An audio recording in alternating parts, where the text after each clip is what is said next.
बहुत समय पहले एक गांव में एक लड़का रामू और उसकी मां सुशीला देवी रहते थे। रामू बहुत ही दयालु और सरल स्वभाव का लड़का था। वह हमेशा दूसरों के काम में मदद करता था, लेकिन अपनी कमाई के लिए कोई काम नहीं करता था। इसीलिए सुशीला देवी रामू के भविष्य को लेकर चिंता करती रहती थी। सुशीला देवी रामू से कहती है, अरे रामू, देख बेटा, मैं मानती हूँ कि दूसरों की मदद करना अच्छी बात है, लेकिन अपने भविष्य के बारे में भी सोचो। अब तुम बड़े हो गए हो, तुम्हें कुछ काम करना चाहिए। तुम्हारे पिताजी के गुजरने के बाद हमारे जमीन पर तुम्हारे चाचा खेती कर रहे हैं और मैं भी जमीन की देख रेख करने में उनकी मदद करती हूँ। पर अगले साल वह नौकरी करने के लिए शहर चले जाएंगे, तब हमारा गुजारा कैसे होगा? तुम खेत में अपने चाचा के साथ जाओ और कुछ काम सीख लिया करो। तुम चिंता क्यों करती हो मां? देखना, एक दिन मैं राजा बनूंगा और हम महल में रहेंगे। तब तुम्हें कोई काम नहीं करना पड़ेगा और मैं गरीबों की मदद भी करूंगा। तुम हमेशा मेरी बात को घुमा देते हो और वही राजा बनने का सपना देखते रहते हो। हे भगवान, पता नहीं मेरे मरने के बाद इस लड़के का क्या होगा। सुशीला देवी रामू के बारे में सोचते हुए मंदिर जाने के लिए निकलती है।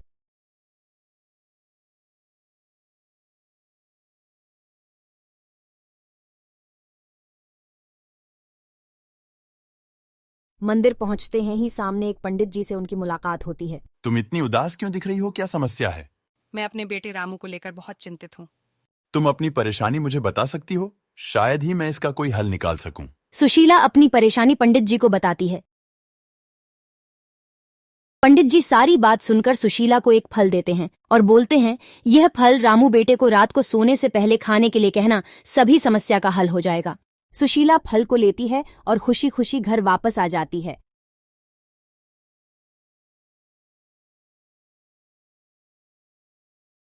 और रात को रामू को खाने के लिए देती है। वह फल खाकर सो जाता है।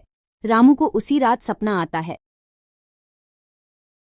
सपने में वही पंडित जी दिखते हैं और वे रामू से कहते हैं, रामू बेटा, मुझे तुम्हारी मदद चाहिए। तुम मुझसे कल नदी के किनारे मिलो। फिर रामू का आंख खुल जाता है। तब तक भोर हो चुका था। फिर सुबह वह पंडित जी से मिलने के लिए निकल जाता।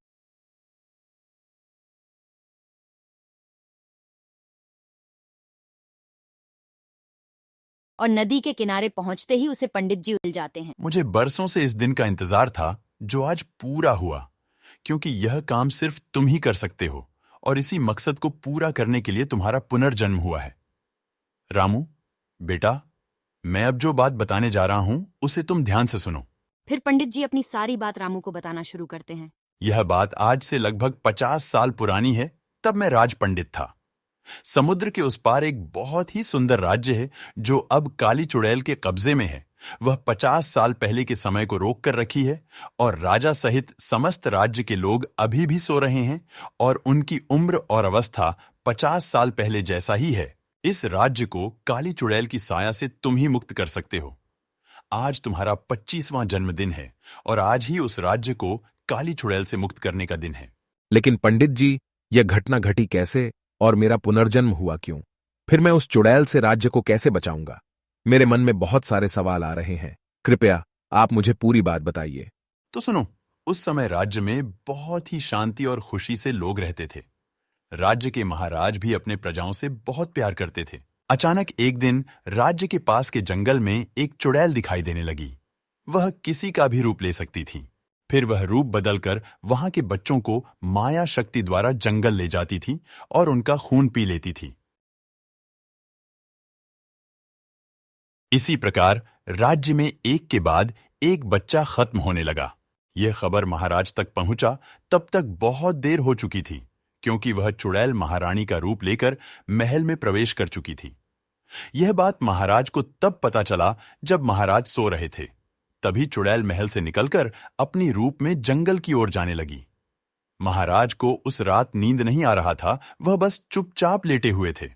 तब महाराज उस चुड़ैल का पीछा करने लगे और चुड़ैल को देखते ही महाराज घबराए हुए वापस महल में आ गए। फिर महाराज मुझे मिलने के लिए बुलाए और सारे घटना के बारे में बताए। मुझे अपने दिव्य दृष्टि द्वारा सब कुछ पता चल गया। तभी मैं उस चुड़ैल के वापस आने से पहले ही उसे कैद करने के लिए यज्ञ शुरू कर दिया और राज्य के सभी की रक्षा के लिए मंगल कलश की स्थापना कर दी। बस कुछ ही समय में उसे कैद करने ही वाला था कि चुड़ैल वापस आ गई और तेज हवा बहने लगी। फिर मेरे आंख में कुछ चला गया और चुड़ैल मुझे मारने के लिए आने लगी। तब तुम उसे रोकने की कोशिश किया था। तुम्हें चुड़ैल छू नहीं पा रही थी क्योंकि तुम्हारे पास कुछ अद्भुत शक्ति थी जिसका पता मुझे उसी वक्त चल गया था। तुम्हें नहीं छू पा रही थी, इसलिए तुरंत ही आग फेंककर मार डाली और मुझे भी खत्म कर दिया। तब तुम राज्य के सेनापति थे और बहुत ही साहसी थे।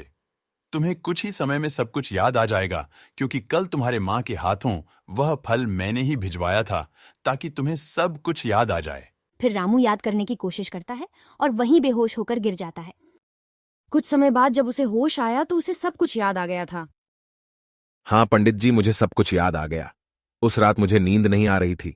फिर महल में कुछ आवाजें सुनाई दी, इसीलिए मैं वहां गया था और फिर महारानी को कैद कमरे से मैं बाहर निकाला था। अब आप मुझे बताइए कि मैं उस चुड़ैल को खत्म कैसे करूं। मेरे मंत्र शक्ति द्वारा प्रतिष्ठित मंगल घट अभी भी उस महल में है जिसके कारण वह किसी को मार नहीं सकती, इसीलिए वह समय को रोक कर रखी है। और अधिक शक्तिशाली बनने के लिए पहाड़ों के उस पार हर साल इसी दिन को काली शक्तियों की देवी की पूजा करने जाती है। वह दिन आज ही है। आज उसका 50 साल पूरा हो जाएगा और वह अमर बन जाएगी और अधिक शक्तिशाली भी बन जाएगी। तब वह पूरी दुनिया में राज करेगी और उस मंगल घट को नष्ट कर देगी, फिर सबको खत्म कर देगी। आज उसकी 50 वर्ष की पूजा पूरी होने वाली है। उसके पूजा खत्म होने से पहले ही तुम्हें उसे खत्म करना पड़ेगा। अगर मैं उस चुड़ैल को खत्म कर सकता हूं तो जरूर करूंगा, पर मैं उसे कैसे रोक सकता हूं और इतने कम समय में वहां पहुंचूं कैसे? मैं तुम्हें एक जादुई कालीन देता हूं, यह तुम्हें वहां तक पहुंचा देगा, और एक जादुई छड़ी देता हूं जिसे तुम उसी मंगल घट पर छू देना। इससे सारा राज्य पहले जैसा हो जाएगा और चुड़ैल आज उस राज्य में नहीं रहेगी, इसीलिए यह काम तुम आसानी से कर सकते हो। इसके बाद तुम जल्दी ही जंगल में जाना और चुड़ैल जिस पेड़ पर रहती थी उसे जला देना, क्योंकि उसके प्राण उसी पेड़ में है। लेकिन सावधान, यह काम जल्दी ही करना, क्योंकि पेड़ के पास जाते ही चुड़ैल को पता चल जाएगा। उसके आने से पहले ही तुम्हें यह काम करना पड़ेगा। उस पेड़ के बारे में महाराज को पता है, इसीलिए तुम महाराज के साथ जंगल में जाना। मैं चाहते हुए भी कुछ नहीं कर सकता, क्योंकि मैं जिंदा नहीं हूं और एक आत्मा यह काम नहीं कर सकता है। फिर रामू अपनी चिंता किए बिना कालीन में चढ़ता है और जादुई छड़ी लेकर निकल पड़ता है।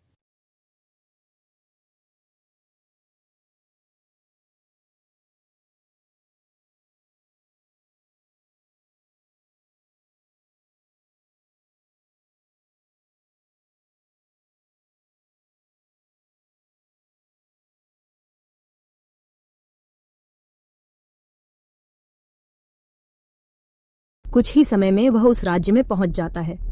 फिर पंडित जी के बताए अनुसार वह मंगल घट को ढूंढ लेता है और जादुई छड़ी से घट को छू देता है। अब सारा राज्य पहले जैसा हो जाता है। फिर रामू तुरंत ही महाराज से मिलने जाता है और पंडित जी द्वारा बताई गई सारी बातें बताता है। महाराज तुरंत ही रामू के साथ उस पेड़ के पास पहुंचते हैं। वे जैसे ही पेड़ के पास पहुंचते हैं, हवा तेज चलने लगती है। महाराज आप यहीं खड़े रहिए, मैं इस पेड़ को तुरंत जला देता हूं। जल्दी जलाओ रामू, लगता है उस शैतान चुड़ैल को पता चल गया है और वह आने ही वाली है। फिर वो तुरंत ही पेड़ को जला देता है। तब तक चुड़ैल वहां तक पहुंच जाती है और भयानक आवाज करने लगती है, पर पेड़ में आग लग चुका था, इसीलिए वह कुछ नहीं कर सकती थी। वह चुड़ैल भी वहीं पर खत्म हो गई। फिर महाराज रामू के साथ महल पर पहुंचे, तभी वहां उनके सामने पंडित जी आते हैं। पंडित जी, आपकी वजह से ही आज हमारा राज्य फिर से पहले जैसा हो गया है। मैं आपका जितना भी शुक्रिया अदा करूं कम है। ये राज्य हमेशा आपका ऋणी रहेगा। अब मेरी आत्मा को शांति मिलेगी, क्योंकि जिस काम की वजह से मेरी आत्मा सालों से भटक रही थी वह आज रामू की वजह से ही पूरा हुआ। अब मुझे जाने की आज्ञा दे महाराज। पंडित जी, मेरा मन तो नहीं करता कि आप हमें छोड़कर जाएं, लेकिन मैं चाहते हुए भी आपको नहीं रोक सकता। आपका आशीर्वाद हमेशा हमारे राज्य पर बनाए रखना। मैं भगवान से प्रार्थना करता हूं कि वे आपके आत्मा को शांति प्रदान करें। पंडित जी की आत्मा को मुक्ति मिल जाती है। फिर महाराज पंडित जी की एक भव्य प्रतिमा स्थापित करते हैं। महाराज रामू को अपना आधा राज्य पुरस्कार में दे देते हैं। मैं तुम्हें अपना आधा राज्य पुरस्कार में देता हूं तथा वहां का राजा घोषित करता हूं। अब से तुम इसी राज्य में रहोगे। आपके पुरस्कार को मैं स्वीकार करता हूं महाराज, और आपसे अपने मां को यहां लेकर आने की अनुमति चाहता हूं। फिर रामू अपनी मां को लेकर वहां आ जाता है। फिर महाराज अपनी राजकुमारी से रामू का विवाह करवा देते हैं। अब सभी खुशी खुशी रहने लगते हैं और रामू के राजा बनने का सपना भी पूरा हो जाता है।